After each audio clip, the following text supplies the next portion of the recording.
اسلامی لشکر کو بار بار شکست کا سامنا کرنا پڑ رہا تھا، مگر وہ مضبوط اور زبردست قلعہ فتح نہ ہوتا تھا۔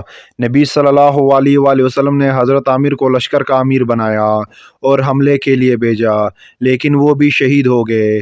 پھر حضرت عمر فاروق رضی اللہ تعالیٰ عنہ کو امیر لشکر بنایا اور قلعے کی طرف روانہ کیا، لیکن وہ بھی ناکام لوٹے اور سپاہیوں میں یہودیوں کے جنگجوؤں اور سپاہیوں کا خوف بیٹھ گیا۔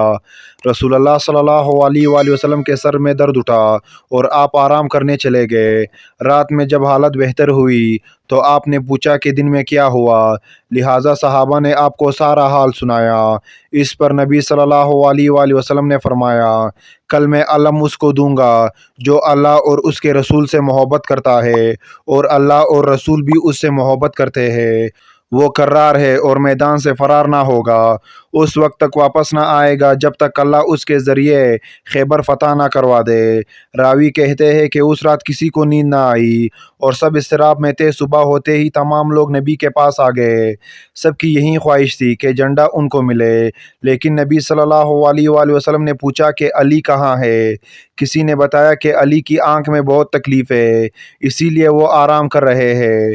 نبی صلی اللہ علیہ وآلہ وسلم نے حکم دیا کہ انہیں بلاؤ، لہٰذا حضرت علی تشریف لائے اور آپ صلی اللہ علیہ وآلہ وسلم نے اپنا لابدان علی کے آنکھ پر لگایا، آپ کے حق میں دعا کی اور دعا کرتے ہی وہ ایسے شفایاب ہو گئے گویا ان کو کوئی تکلیف ہی نہیں تھی۔ آپ صلی اللہ علیہ وآلہ وسلم نے علم کو حضرت علی رضی اللہ تعالیٰ عنہ کے ہاتھ میں دیا اور نصیحت کرتے ہوئے فرمایا، اے علی، پہلے ان سے نرمی سے بات کرنا اور انہیں اسلام کی دعوت دینا۔ خدا کی قسم، اگر تمہارے ذریعے ایک آدمی بھی ہدایت پر آ گیا تو یہ اللہ کی راہ میں ایک سرخ اونٹ صدقہ کرنے سے بھی بہتر ہے۔ اس غزوہ کو غزوہ خیبر کہتے ہیں، جو 7 ہجری کو مسلمانوں اور یہودیوں کے درمیان لڑی گئی، کیونکہ یہودیوں نے دوسرے عرب قبائل کے ساتھ مل کر مسلمانوں کے خلاف سازش کر کے امن معاہدہ کو توڑا تھا۔ خیبر یہودیوں کا مرکز تھا جو مدینہ سے 150 کلومیٹر شمال میں واقع تھا۔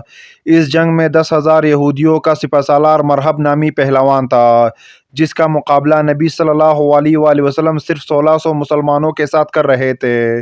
ان کا قلعہ ایک اونچی پہاڑی پر بنا ہوا تھا جس کا دفاع اور دیوار بہت ہی مضبوط تھا۔ نبی صلی اللہ علیہ وآلہ وسلم نے خیبر سے قبل ہی اس علاقے کے 5 یہودی قلعے کو فتح کر لیا تھا، لیکن خیبر کا محاصرہ کئی دنوں تک کرنے کے باوجود مسلمان اسے فتح کرنے میں ناکام ہو رہے تھے۔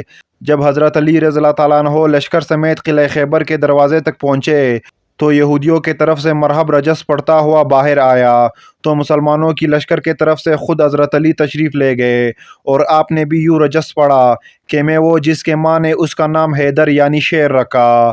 مرحب نہایت ہی قداور چٹان جیسا وحشی جنگجو تھا، جس کی ہیبت سپاہیوں کے دل و دماغ میں بیٹھی ہوئی تھی، اور یہ مقابلہ نہایت ہی سخت نظر آ رہا تھا، لیکن شیر خدا حضرت علی نے چند ہی ضرب لگائی اور ذوالفقار کے تیز دھار وار سے کچھ ہی لمحوں میں مرحب کا کام تمام کر دیا۔ پلک جھپکتے ہی لوگوں نے دیکھا کہ مرحب زمین پر گرا ہوا ہے۔